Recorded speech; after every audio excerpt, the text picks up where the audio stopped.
So isa yung Vespa 946 Dragon, Christian Dior, Rabbit na tinatawag nila, Mickey Mouse. Natakot ako eh. Ang sarap! Ang sarap! Nakakatakot. Boss, congrats! Sold! Congratulations!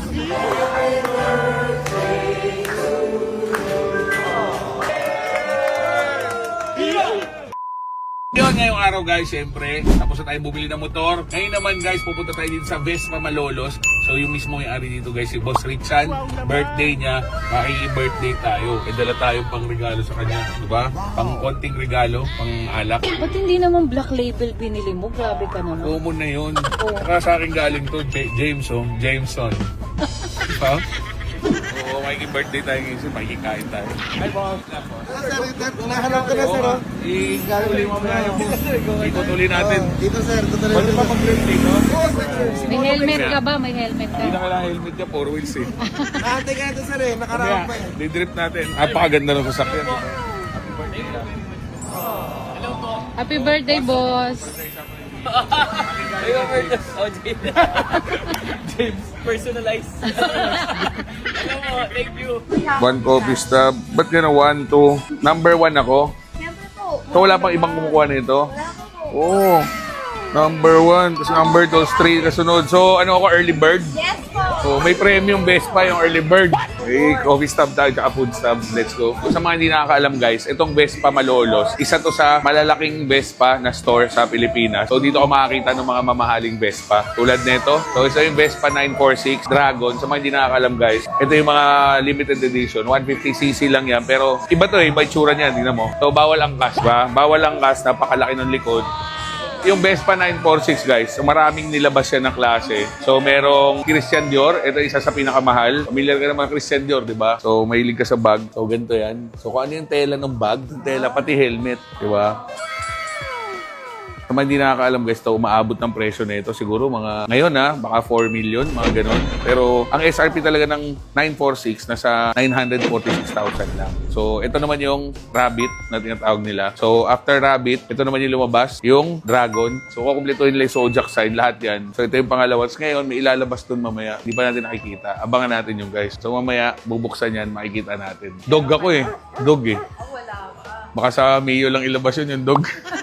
So ito naman Mickey Mouse, Primavera lang to, Vespa Primavera na halos same din sa Prima pero ito yung Mickey Mouse. Pero medyo mahal din to kasi limited din to. Basta yung mga may collab, Mickey Mouse, Justin Bieber, yung mga 75th anniversary, lahat yan mga limited. Hindi siya ganun karami. Kaya minsan talaga tinatago nila. So ito naman guys yung Vespa 946 na product red. Sa mga hindi nakakaalam, kaya product red yan. So parang part ng kinikita nito, tinutulong sa mga HIV positive. Kaya ito, product red, halos lahat pula, pati upuan, pati mugs, lahat yan pula. Very limited din yan. Pero kung di ako nagkakamali, 946,000 lang din ang SRP nito. Ang mahal lang syempre yung Christian Dior. Hindi ko alam itong mga snake, pero madalas gano'n. Pero ito, siguro benta na ito ngayon, 1.5 to 2M, na gano'n na umaabot. Akala niyo Vespa mura. Mura yung mga ganito. Although mahal na rin yung mga Primavera, nasa 200 plus, pinakamura na 200 plus. Pinakamura, Vespa S125, ang presyo nun nasa mga 160,000. Team Panorts. Team Panorth. So, Jetlaw rider po ito. Big shout out sa Team Panorth. So, mag-ingat kayo palagi. Ride tayo soon. So, mga taga-North ba to, boss? At the same time, Panorth. So, bahala na kayo dyan. Siya nagsabi nun, hindi ako mamagalit sa akin yan. Shout out. Ride safe. Thank you. Tara, boss. Picture muna tayo. Para ito, background na 946 para mayabang. Kunyari, bumili. Landfill. Parang hype lang dyan, no? Yun. Thank you, sir. Sir, sticker, bigyan ko kayo. Thank you, sir.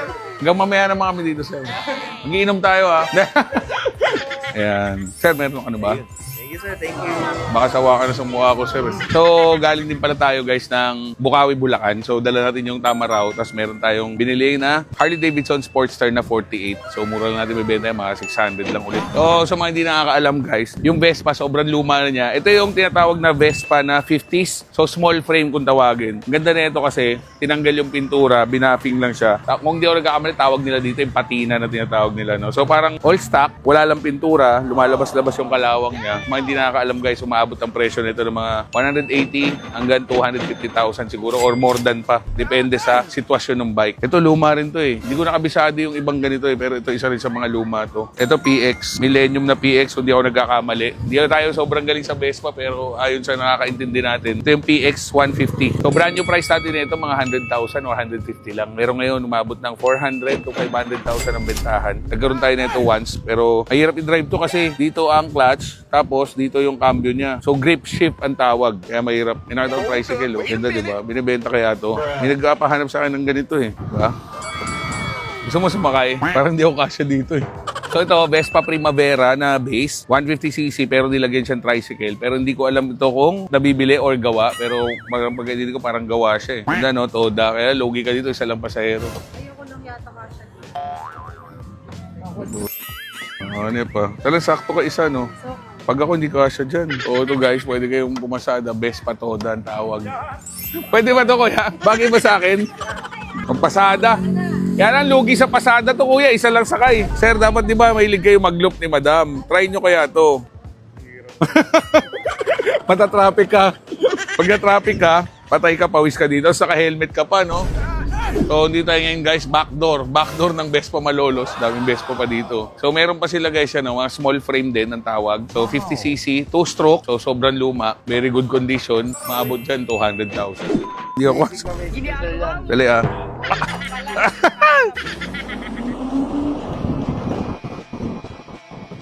Si Optimum Prime! Oo nga, hindi ba babalik na ito pag dinrip ko? Sigurado? Kasi magaspang, baka mamaya kumapit yung gulong eh. Natakot ako eh.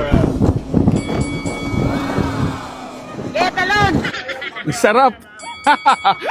Ang sarap! Nakakatakot. Kung maliit lang ako, bibili ako nito eh. Next drive? Oh, ito, next ako dito, Boss Richan ha. Sabay gano'n. Wala ito, mahirap to. Wala tayong pambayad dyan. Sold! Sold! Magwapo naman pala. Boss, drip! Ay, inuwi na, Boss Richan. Okay lang. Alam ko yung bahay nun. Inuwi na. Umuwi tuloy. Ang ganda. Boss, congrats! Congrats, boss. Bagong... Okay na yan, boss. Kahit di maayos kasi sa'yo na yan eh. Sold! Congratulations! Yun! Until bago sports car. Sana all. Nakita tayo dito guys, Aprilia SRGT. Specially made to para sa Malolo. So SWAT Malolos ang gagamit nito. Ang SRP nito is 240,000. Pero ito, discounted promo price, less 50,000. So mga 189,000 na lang. 200cc na scooter. So kalaban to guys sa mga NMAX, ADV. Pero ito syempre Aprilia brand. So available din yan guys yung Aprilia na yan dito sa Vespa Malolos. Yung mga nasa loob lang po pwedeng kumain. Pasok pa po kayo. Yari. Food stop number 1 guys. Unang-una. Hindi ako mahihiyang lumapit dito. Kupal ka kasi. Kasi ako yung number 1 natin, di ba? Ano, nahihiya sila oh. Stop it. Ayaw mo namin guys. Idol! Brother Adrian. Hi, brother. Happy birthday, boss. Thank you po. Thank you.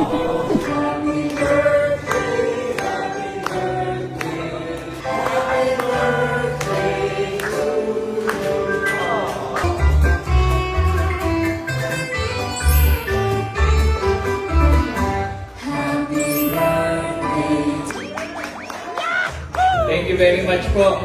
Si 946 Vespa Snake. Start na po tayo ng bidding. Presyohan nyo po. Start tayo sa 1.5.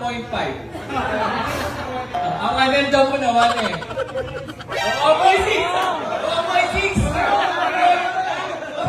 Kap, okay na sa akin. Iuwi mo na to.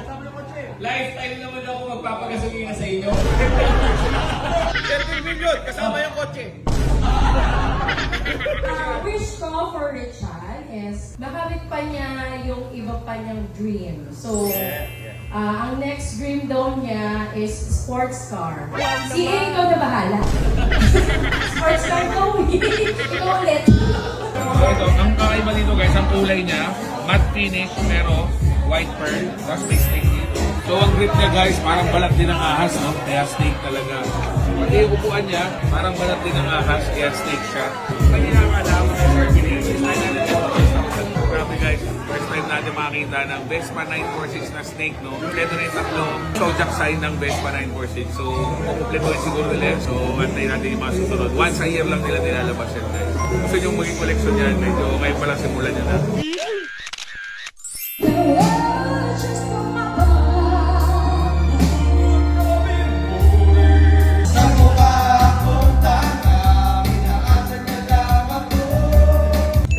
Pinapanood ko to si Jet Lau talaga. Alam mo yung tama raw mo, paborito ko yun pag nagsasampa ka na. Sigurado pera na. Grabe, ari tayo dun. Thank you sa mga followers ni Jet Lau. Nakakatuwa siya. God bless you all. Mag-ingat kayo. Happy birthday, Richan Matini. Idol yan, Jet Lau. Pag nagkanak na lalaki to, dapat ang pangalan si E. Para ilaw. Lagi maliwanag. Kuha mo na ha. Sabi ko sa'yo, konti na lang inumin mo. Yari tayo. Boss, baka man-chicks ka pa niyan ha. Idol kita eh. Puta, bumalik na naman sa akin. Ingat, brother. Lasing mo kami.